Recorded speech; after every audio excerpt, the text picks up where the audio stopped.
dos jubileus, que é um estudo que vai falar também sobre as últimas coisas, 70 semanas. Então, para que os irmãos possam estar entendendo melhor, é necessário que os irmãos tenham conhecimento sobre as festas de Deus, os ciclos das festas. Vou deixar aqui do lado, vai estar aparecendo aí uma telinha para ser redirecionado para este vídeo. Então, lembrando que as festas de Deus são um ponto muito importante para se compreender as últimas coisas. E hoje a gente vai tratar um pouco sobre o ano dos jubileus. Mas antes de nós começar a falar sobre os jubileus, é necessário que a gente tenha uma introdução. Esse vídeo vai ficar com 2 ou 3 partes. Essa primeira parte vai ser uma introdução. Nós devemos entender que Deus, na lei, coloca a sombra das coisas futuras. E assim como as outras leis são sombras, o ano dos jubileus também aponta para a sombra das coisas que aconteceriam para o povo de Deus. Deus deixou isso para que nós pudéssemos nos guiar na sua palavra. Mas antes de nós chegar nessa questão do ano dos jubileus, é necessário nós entendermos o princípio de todas as coisas. Por quê? Porque se o jubileus fala das últimas coisas, nós temos que compreender as primeiras coisas. Porque você não pode construir uma casa pelo telhado, mas você tem que ir pelo fundamento. Então, o jubileus ele vai mostrar para nós uma mensagem de liberdade da escravidão, uma mensagem de liberdade, de remissão e de alegria. Em Gênesis 1, verso 26, Deus vai dizer o seguinte sobre o homem, sobre a criação do homem. Diz assim: também disse Deus, façamos o homem à nossa imagem e conforme a nossa semelhança, tenha ele domínio sobre os peixes do mar, sobre as aves do céu, sobre os animais domésticos, sobre toda a terra e sobre todos os répteis que rastejam sobre a terra. Então, olhando literalmente aqui, nós estamos vendo o homem dominando sobre os animais. Mas Deus ele quis expressar coisas superiores aqui. Atente, por exemplo, que no primeiro dia nós temos a criação da luz, na verdade a separação da luz das trevas. Só que o sol foi feito no 4º dia. Por quê? Porque Deus estava nos mostrando aspectos espirituais acerca de Cristo. Então, quando você vê a criação do homem aqui, de fato, Deus criou o homem, tem uma parte literal, mas Deus enfatiza essas expressões para você ver o espiritual da coisa. Porque veja nesse momento que é dito, né? Que domine sobre os animais. Então você vê que Adão está numa posição de domínio sobre os animais selváticos, os animais da água, da terra, os que rastejam. E isso já nos dá o que? Uma revelação. Por quê? Porque a serpente, ela é o que? Um animal que rasteja. Ela era um animal, né, representado nesses animais. Então, quando Deus fala assim, tenha domínio sobre todos os animais, automaticamente você vai ter que entender que Deus está nos dando um gatilho para mostrar que o homem não estava debaixo do domínio da serpente. Então aqui nós vemos, né, o homem com uma posição de dominador, numa posição de domínio. Vai dizer assim no Salmo 8: quando contemplo os teus céus, obras dos teus dedos, e a lua e as estrelas que estabeleceste, o que é o homem que dele te lembres, e o filho do homem que o visites? Fizeste, no entanto, por um pouco menor do que Deus, de glória e de honra o coroaste. Deste-lhe domínio sobre as obras da tua mão, e os seus pés tudo lhe puseste, ovelhas e bois, e também os animais do campo, as aves do céu, os peixes do mar, e tudo que percorre as sendas dos mares. Então veja que aqui Deus colocou domínio sobre o homem da sua criação. Isso é importante se compreender, né? Então veja que a serpente, ela estava, né, de uma forma implícita, debaixo do domínio do homem. Então uma coisa vai acontecer em relação a esta vontade de Deus. Então o que apareceu no Gênesis é a vontade plena de Deus. Mas por causa do pecado, algumas coisas vão acontecer. E uma dessas coisas que vão acontecer vai ser o quê? A entrada da servidão do homem. Porque o homem vai passar de uma posição de domínio, ele vai passar para uma posição de servidão, como nós vamos ver. Em Gênesis capítulo 13, nós vemos que Deus vai expressar toda a história da humanidade, da redenção, em 3 ou 4 versos, porque vai dizer assim, Gênesis 3, verso 15: porém inimizade entre ti e a mulher, e entre a tua descendência e o seu descendente. Este te ferirá a cabeça, e tu o ferirás o calcanhar. Você está vendo que Deus está prometendo um descendente.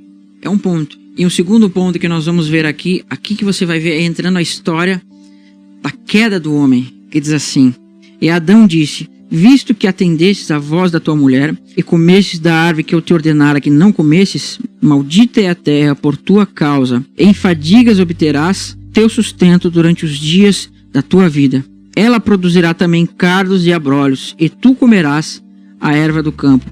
No suor do teu rosto comerás o teu pão, até que tornes a terra, pois dela fostes formado, porquanto tu és pó, e ao pó tornarás. O homem que estava numa posição de domínio, onde a serpente estava debaixo da sua autoridade, agora dessa posição de domínio ele passa para uma posição de servo. Então veja que Deus fala, né, no suor do teu rosto. Isso está implicitando o quê? A entrada de serviço, a entrada de você ser um servo. Só que no começo Deus falou que dominar. Então é aqui que começa a história da escravidão humana. Você vê duas coisas aqui. Primeiro, você vê que Deus fala, no suor do teu rosto comerás o teu pão. Você vê a escravidão entrando no mundo. Deus não está falando de coisas literais. Ainda que haja coisas literais, o que Deus está querendo mostrar é a escravidão espiritual. Veja que no Éden Deus disse que toda árvore o homem poderia comer, só que ele só atentou para a árvore do conhecimento do bem e do mal. Ele poderia ter comido da árvore da vida que apontava para Cristo, mas ele preferiu a árvore do conhecimento do bem e do mal. E um outro ponto que nós vemos aqui é quando diz, tu és pó e ao pó voltará. Então você vê primeiro a entrada da escravidão, você vê o homem saindo dessa posição de domínio. E um segundo ponto, ele fala, tu és pó e ao pó voltará. Conseguimos ver que isso significa que a morte entrou na vida do homem. Então nós vemos a escravidão e a morte. Mas a gente vê um terceiro ponto que Deus vai dizer, onde vai estar mostrando a restauração de todas as coisas.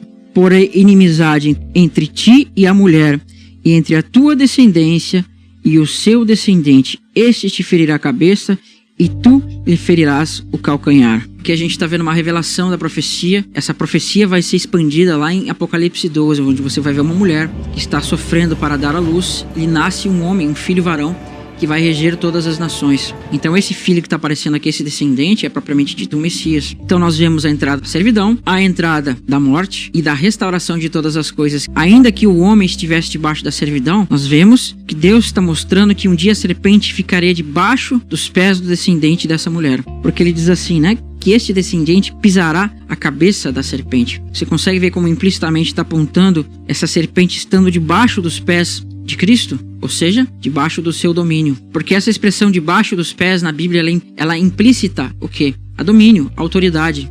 Por isso que vai falar no Salmos 8, puseste todas as coisas debaixo dos seus pés. Ou seja, é autoridade e dominando sobre essas coisas. Então esse mundo ele foi entregue para quem? Para Satanás.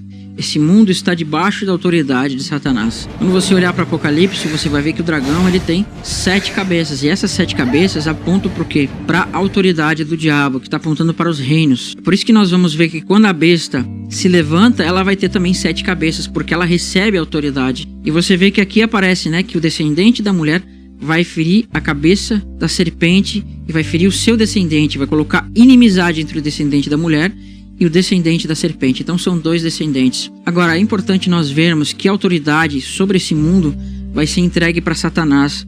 Isso está em Lucas 4, a partir do verso 5, que vai dizer assim para nós. Elevando, mostrou num momento todos os reinos do mundo. E disse-lhe o diabo, dar-te-ei toda a autoridade e glória desses reinos, porque ele me foi entregue, e dou a quem eu quiser.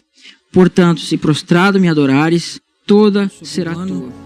Jubileus. E a gente vai ver que tem uma guerra sendo traçada por trás de toda a história humana, que às vezes passa despercebido por nós. E essa guerra vai falar da descendência da serpente e da descendência da mulher.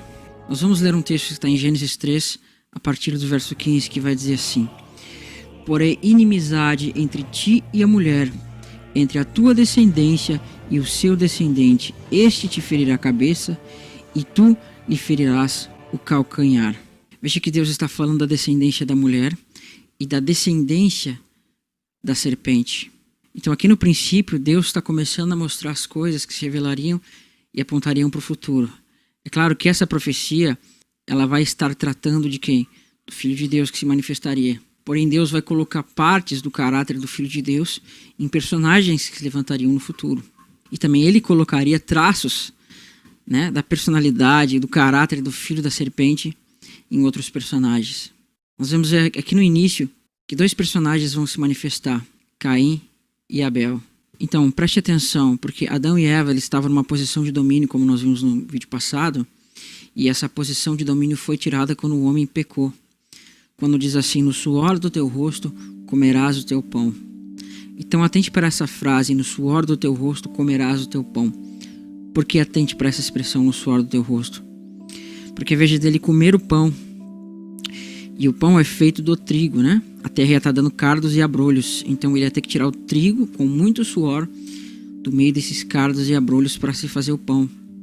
Então percebe como Deus está nos mostrando, associando essa escravidão com esse colher, tirar frutos dessa terra maldita.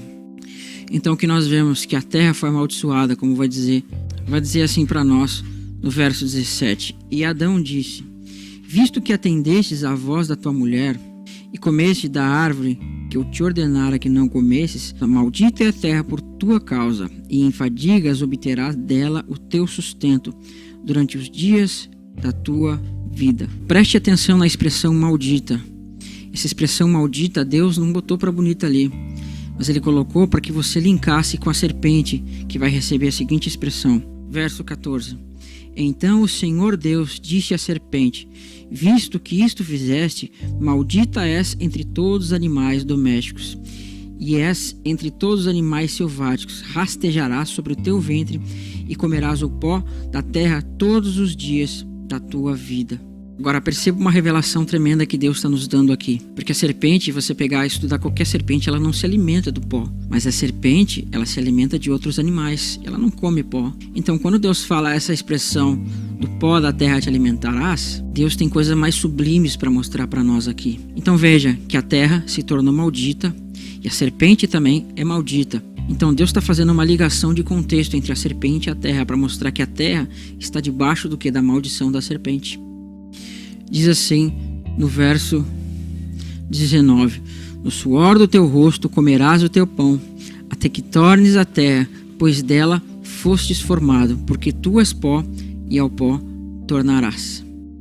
Então atente que Deus está linkando essa morte do homem de tornar o pó para a serpente, porque a serpente ela se alimenta do pó da terra. Só que como nós vimos, nenhuma serpente se alimenta de fato de pó da terra. Mas o que Deus quis nos mostrar é que assim como o animal tem desejo pela sua comida, o desejo da serpente é o quê? É o pó da terra. Então a gente vê que a serpente está linkada com o quê? Com a morte. Ela busca a morte dos homens. Só que a coisa mais tremenda que a gente vai ver nesses versos vai se encontrar no verso 15, que vai dizer assim: porém inimizade entre ti e a mulher, entre a tua descendência e o seu descendente, e este te ferirá a cabeça e tu lhe ferirás o calcanhar. Agora, veja que está se travando duas descendências aqui. A descendência da mulher e a descendência da serpente. E os filhos, eles são semelhanças dos seus pais. Então, a serpente, ela está ligada com o pecado e com a maldição. Mas a descendência da mulher está linkando com o quê? A gente vai ver com o Messias no final dos tempos. E Deus começa a botar o caráter da serpente naqueles que apontam para essa descendência. É claro que essa descendência está apontando para o final dos tempos, para o anticristo, que já é um outro estudo à parte, mas pré-figuras desse iníquo aparecem em outros personagens que a gente vai ver. Agora, perceba que nós temos duas descendências aqui, e uma das descendências pisará a cabeça da serpente. Então, como nós vimos, a terra ela se tornou maldita, e a serpente é maldita. Por quê? Porque Deus está mostrando que esse mundo está subjugado à serpente. Hoje nós vemos uma serpente dominando sobre o mundo. Então, quando você vê um descendente pisando a cabeça da serpente, o que você está vendo? Implícito que o domínio dessa serpente está sendo tirado, ou seja, o império das trevas dela está sendo tirado. E alguém está pisando nela e colocando ela debaixo dos seus pés. Então esse era o plano de Deus de restauração de todas as coisas. E a gente vai ver que no Gênesis, Adão e Eva vão ter dois filhos, Caim e Abel. Abel vai ser justo diante de Deus e vai oferecer um sacrifício a Deus. E esse vai ser chamado de justo. Porém, Caim vai oferecer um sacrifício da terra. Só que Deus ele aceita o sacrifício de Abel, mas o de Caim ele não aceita. Veja que Abel estava oferecendo a primícia dos seus animais, né? E ele era pastor de ovelhas. Então o pastor ele tem que ter todo o cuidado, tem que ter toda uma mansidão para cuidar desses animais. E ele ia e oferecia o melhor dos seus animais para Deus. E veja que havia o que? Derramamento de sangue nesse sacrifício. Isso está apontando para quê? Para a graça de Deus e para o Filho de Deus sendo manifestado. Porém, veja que Caim, né? Ele estava tirando o seu sacrifício dos frutos da terra. Então ele estava trabalhando na terra e levando esse sacrifício diante de Deus. E aqui a gente vê que duas coisas estão associadas com Caim. Deus fala para Caim, né? Que o pecado está à porta e depende dele ou controlar esse pecado. E o mais impressionante é que a gente viu que alguns versos atrás Deus chama a terra de maldita. Então você consegue perceber que Deus está mostrando que Caim está tirando os frutos dessa terra maldita, entregando diante de Deus, mostrando a maldição para Deus? Não que seja um problema você tirar frutos da terra para oferecer a Deus. O problema é que Deus estava mostrando o coração de Caim e estava linkando com a serpente nessa questão da maldição.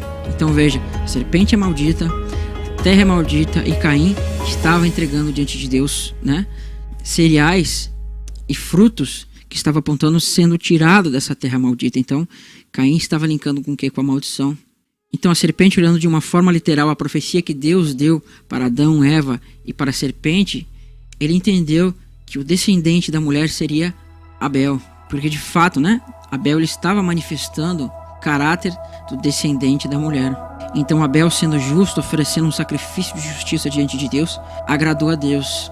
E a serpente, entendendo que se levantaria um descendente da mulher, ele vai e faz o que? Atua na mente de Caim para que esse assassinasse seu irmão. Então você vê a quebra da lei, né? A transgressão da lei de Deus. Não matarás. Você pode entender que a serpente ela não entendeu a profecia que Deus tratava dos últimos tempos, do Filho de Deus que se manifestaria. E assim como Abel foi morto por causa da justiça, nós vemos que também Cristo no futuro vai ser morto por causa da justiça. Então, literalmente falando, quando se fala de uma mulher, quando você não tem a compreensão espiritual do que Deus estava falando, para a serpente, então, tratava-se de Abel o cumprimento dessa profecia. De ele olhando para Abel, compreendendo que esse era justo, o que ele pensa? Certamente esse deve ser o descendente que vai pisar a minha cabeça. Então Abel estava sendo como justo diante da serpente. Porém, Caim, nós vamos ver que estava manifestando o caráter da descendência da serpente. Então a serpente pensa, se eu aniquilar esse descendente que é justo, certamente eu não perderei o meu poder. Então ele vai lá, condena e mata Abel, porque se estava praticando a justiça. Então vê como por trás é o que é uma batalha sendo travada entre bem e o mal, a descendência da serpente e a descendência do maligno. E você vê que por causa disso, Abel vai ser morto. Só que evidente não era essa descendência que de fato pisaria a cabeça da serpente. Por quê? Porque Abel, ainda que fosse justo diante de Deus, ele tinha pecados. E o homem com pecado, ainda que se lute contra o seu pecado, ele ainda está debaixo dessa carne que tem pecado. Então é necessário que haja essa luta contra o pecado. Por isso que falava do Filho de Deus que se manifestaria depois sem pecado e ressuscitaria para quê? Para pisar a cabeça da serpente. Mas é claro que essa profecia não se cumpria em Abel, porque Deus falava das coisas futuras. E nós vamos ver que essa profecia vai estar aparecendo aonde? Em Apocalipse capítulo 12. Então Deus vai dar mais um descendente para a mulher que vai se chamar Sem. E de Sem vai vir toda a linhagem até nós vamos chegar em quem? Em Noé. É claro que eu não posso ficar falando de todos esses personagens, senão não daria tempo no vídeo. Mas você vê que nessa descendência vai se levantar também quem? Enoque. E Enoque é chamado de justo diante de Deus e arrebatado para Deus. E a gente vê que Deus vai manifestar Noé, né? E Noé vai dar testemunho de que cria em Deus. E por causa desse testemunho ele vai agradar a Deus e Deus vai salvar ele juntamente com a sua família. E a gente vai ver algumas coisas interessantes sobre Noé depois do dilúvio. Então é necessário que os irmãos tenham um certo conhecimento sobre o livro de Gênesis, capítulo 9 e capítulo 10. Então vamos atentar para um ponto que vai dizer aqui. Gênesis capítulo 9, verso 20. Sendo Noé lavrador, passou a plantar uma vinha. Bebendo do vinho, embriagou-se e pôs nu dentro da sua tenda. Cã, pai de Canaã, vendo a nudez de seu pai, fê-lo saber fora a seus 2 irmãos. Então Sem e Jafé tomaram uma capa e puseram sobre os ombros de ambos, e andando de costas, rostos desviaram, cobriram a nudez de seu pai, sem que a vissem. Então aqui nós temos coisas tremendas de se ver. Porque lá no Éden nós vemos que tudo começa por causa de uma planta. Deus dá ordem para que Adão e Eva não comessem de uma planta. E quando eles comeram dessa planta, você vai ver que a nudez deles foi revelada. A nudez deles ficaram manifestas, né? E quem fez isso foi quem? Foi o diabo, que por meio da mentira fez com que a nudez deles ficassem manifestas. Eles comeram desse fruto e esse fruto fez com que a sua nudez fosse manifesta. Agora perceba que é uma coisa semelhante aqui. Noé plantou uma vinha e por meio dessa fruta, desse fruto dessa vinha, você vê que ele vai fazer uma bebida, o vinho, e por causa desse vinho ele vai se tornar o quê? Ele vai ficar nu e a sua nudez vai ser revelada. Então percebe como de novo está acontecendo a mesma coisa? Nesse caso, a vinha está dando um fruto, esse fruto está se transformando no que era uma bebida, e essa bebida fez com que Noé ficasse nu. Então Cam entra na tenda do seu pai e vê a nudez do seu pai. E a partir disso ele vai e conta essa nudez, que ele viu a nudez do seu pai, para seus irmãos. Então Cam, ele não honrou seu pai. Você consegue ver aí mais um mandamento da lei sendo quebrado. Ele desonrou o seu pai, né? Ele fez saber a nudez, ele revelou a nudez para os seus irmãos. Porém, os seus irmãos viram que o seu pai estava sendo desonrado. O que fizeram? Foram e taparam o seu pai sem olhar para sua nudez. Então veja o que está escrito em Deuteronômio 27, verso 16. Maldito aquele que desprezar o seu pai ou a sua mãe, e todo o povo dirá amém. Então consegue ver como aqui de novo Cam está apontando para a maldição, porque ele desonrou o seu pai. E diz a lei: maldito é todo aquele que desonra seu pai e a sua mãe. Então nesse capítulo da lei, Deuteronômio 27, está manifestando aqui as obras daqueles que apontam para a serpente. Então Cam está apontando para isso, para essa maldição. Mas Sem e Jafé nós vamos ver que vai apontar para umas outras coisas que daqui a um pouquinho nós vamos ver. Cam é aquele que desonrou a seu pai. E você vê que por meio do Cam vai dizer assim: maldito seja Canaã. Então Cam, ele está apontando para a serpente. E Canaã está apontando para a descendência da serpente. Porque assim como a serpente fez que a nudez de Adão e Eva fosse manifesto, nós vamos ver que aqui Cam fez com que a nudez de Noé fosse manifesta para seus irmãos, onde ele desonrou seu pai. Então quando Deus fala maldito seja Canaã, é para mostrar que a descendência da serpente seria maldita. Agora vamos ver o desenrolar desta profecia que vai dizer assim, Gênesis 9, 24, dizendo assim: despertando Noé do seu vinho, soube o que fizera o filho mais moço, dizendo: maldito seja Canaã. Então Canaã era o filho de Cam. Então veio a expressão maldição, exatamente a mesma expressão que vai aparecer com a serpente lá no início. Então vê como Deus está fazendo uma ligação de contextos com a expressão maldito aqui, e assim vai ser Canaã. Canaã está manifestando que o caráter dos filhos da serpente. E ainda vai dizer mais a profecia: maldito seja Canaã, seja servo dos servos dos seus irmãos. Então Canaã, ele vai ser servo dos servos dos seus irmãos. Vê como está apontando para a servidão? Exatamente o que a gente viu no princípio, que Adão apontou para essa servidão. E ajuntou, dizendo: bendito seja o Senhor, Deus de Sem.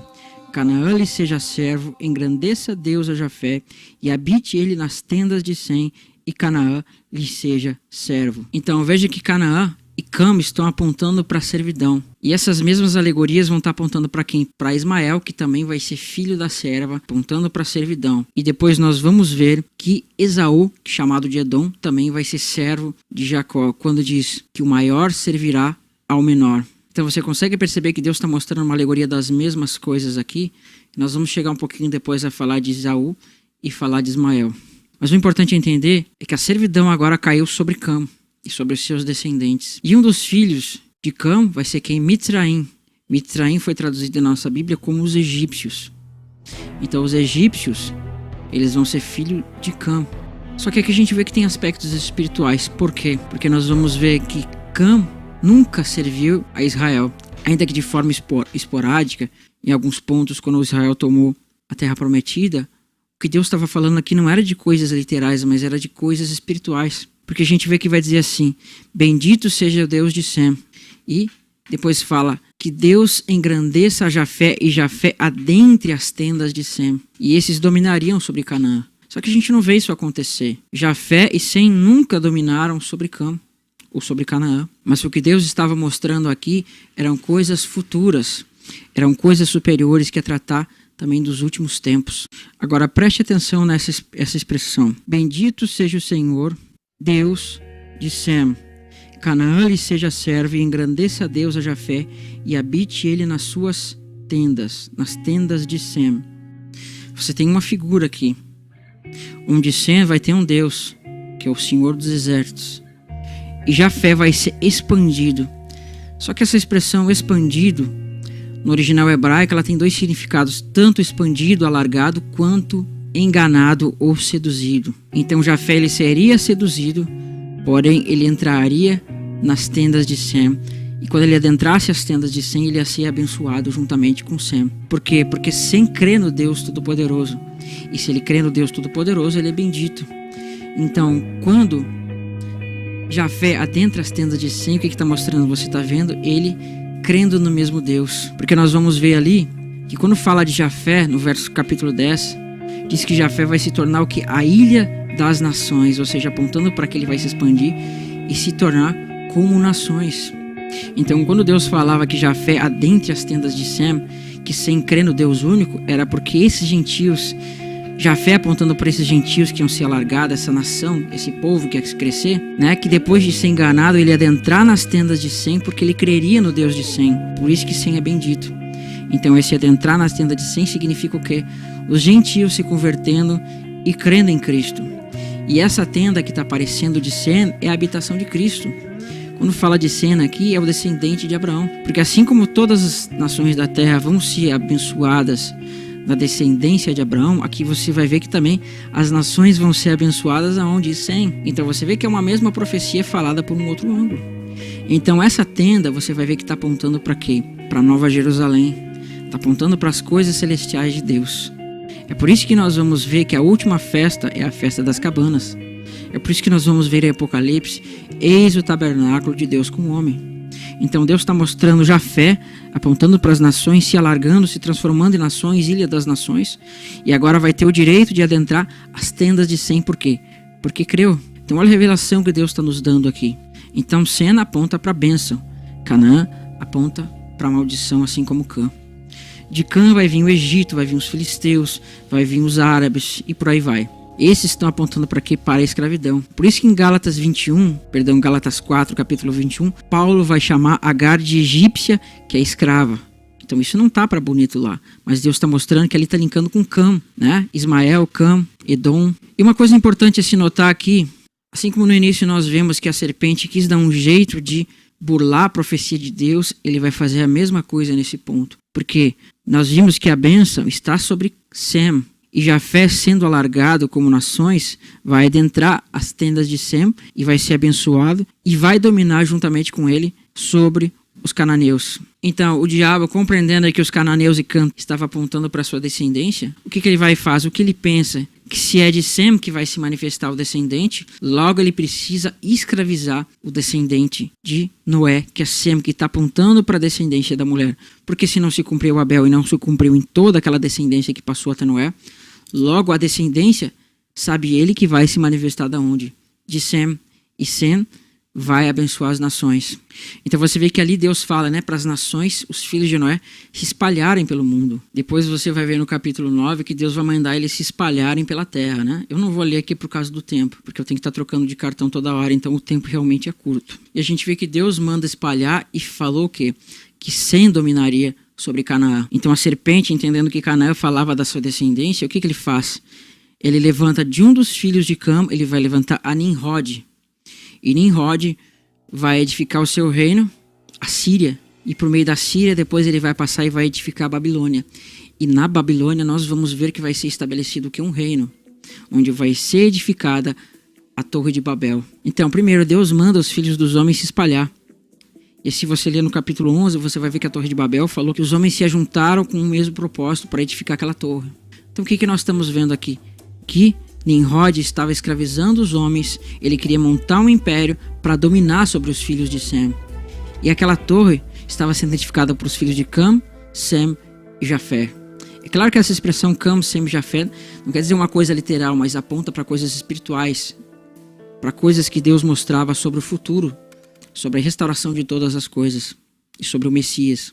Então a gente vê que Nimrod, sendo descendente de Cã, se levanta para dominar sobre os filhos dos homens e ele edifica uma torre. Você consegue ver como aqui ele já está mostrando a sua indignação e querendo destruir os planos de Deus para o seu descendente? Por quê? Porque todo momento a serpente sempre quis preservar o seu domínio, para que esse descendente não se manifestasse e não pisasse na sua cabeça. Então quando ele faz isso, ele levanta essa torre, é para quê? Para destruir a descendência da mulher. Uma coisa que você tem que notar aqui é que Nimrod, ele vai ser caçador e poderoso diante de Deus. E essa expressão caçador vai aparecer depois em Ismael, que era descendência de Abraão, também é caçador, você vê que ele caçava. E depois nós vamos ver essa mesma expressão caçador aonde? Em Esaú. Olha como Deus está linkando. Então nós vemos que Nimrod era perverso diante de Deus. E essa perversão você vê que está apontando para quem? Para Canaã. Então olha como ele está linkando com a maldição. Porque de Sem vem a bênção, de Cam vem a maldição. E Nimrod estava estabelecendo um reino apontando para a maldição, a Babilônia. É por isso que em Apocalipse você vai ver o que? Babilônia. E Babilônia foi o primeiro, você vê a primeira besta se levantando lá no início. E agora o tremendo é que a gente vê que mesmo no meio de todas essas coisas, Deus vai agir mais uma vez. Você vê que no princípio Deus deu um descendente para Eva e esse descendente foi morto. E Deus levanta outro descendente que vai continuar a linhagem até chegar em Noé. E Noé até os dias de hoje. O que Deus faz agora? Ele vai e desce e derruba aquela torre. Para quê? Para acabar com a escravidão. Então toda vez que Cam se levanta, você vai ver que Deus vai descer e vai destruir os planos. Porque Cam está apontando para a descendência da serpente. E o diabo tem que destruir a descendência da mulher para que ele possa subsistir no seu reino. Porque ele viu que quando aquela descendência pisasse sua cabeça, ele perderia o seu reino. Ele estava entendendo essas coisas. Porém, literalmente, ele não entendia que Deus estava apontando para as coisas futuras. Mas ele entendia que de uma forma literal, Deus levantaria um descendente que pisaria a cabeça da serpente.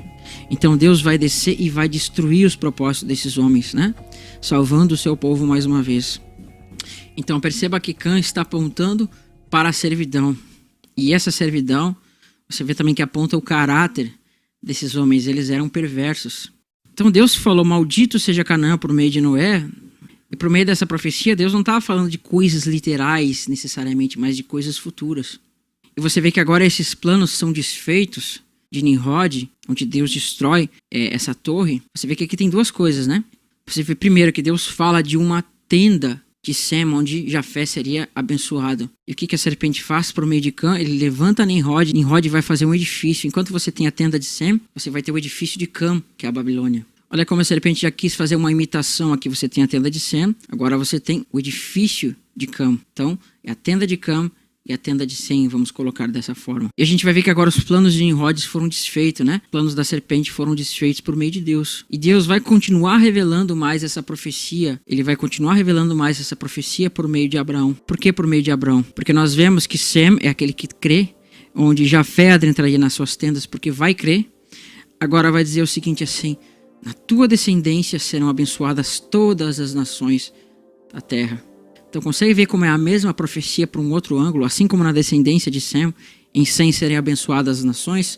Agora a gente vê que na descendência de Abraão, todas as nações da terra seriam abençoadas, ou seja, Jafé que aponta para a ilha das nações, adentrando as tendas de Sem, mas apontando em Abraão e Isaac. Então Isaac vai manifestar o quê? A descendência da mulher. Porém a gente vai ver que mesmo Deus mostrando a descendência de Abraão, a gente vai ver que vai haver uma mudança de percurso. Por quê? Porque veio uma coisa temporária, enquanto a descendência de Abraão não se manifestasse de fato. Nós vimos que Cam está manifestando quem? A escravidão. E nós sabemos que a bênção é dada para o primogênito. Então essa bênção, no pensamento da serpente, teria que cair sobre o seu primogênito. Então o que ela vai e faz? Ela vai e corrompe a mente de Sara, fazendo com que ela chame Agar. E Agar quem era? Agar era uma egípcia.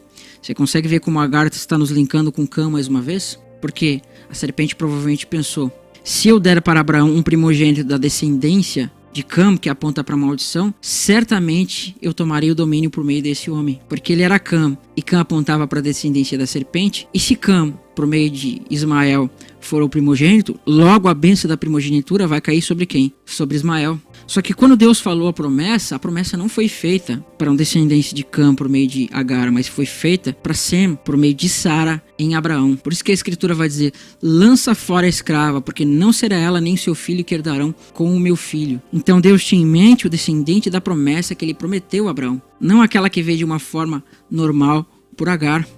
Então olha como o diabo é astuto, ele estava tentando introduzir a descendência, o primogênito em Abraão, para que se tomasse posse da herança. Só que Deus manda o quê? Depois que Isaac foi desmamado, ele manda embora a Ismael, porque o propósito da serpente com Ismael era tomar a bênção da primogenitura que estava sobre Isaac. Só que nos planos de Deus, Isaac era o primogênito, não Ismael.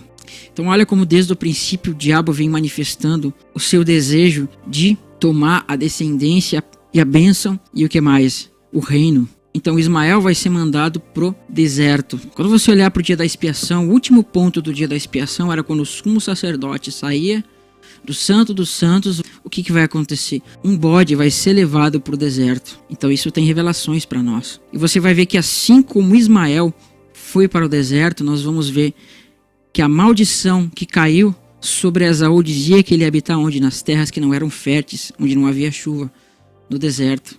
E a gente vai ver, né, que depois que Ismael se levanta, nós vamos ver que da sua descendência vai se manifestar Jacó e vai se manifestar Esaú. E Esaú também vai ser chamado de caçador.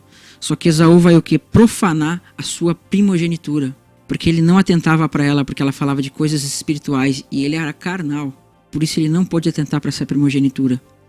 E Esaú vai tomar uma das filhas de Canaã, fazendo com que, desobedecendo o mandamento de seu pai, e isso era desonroso para seu pai.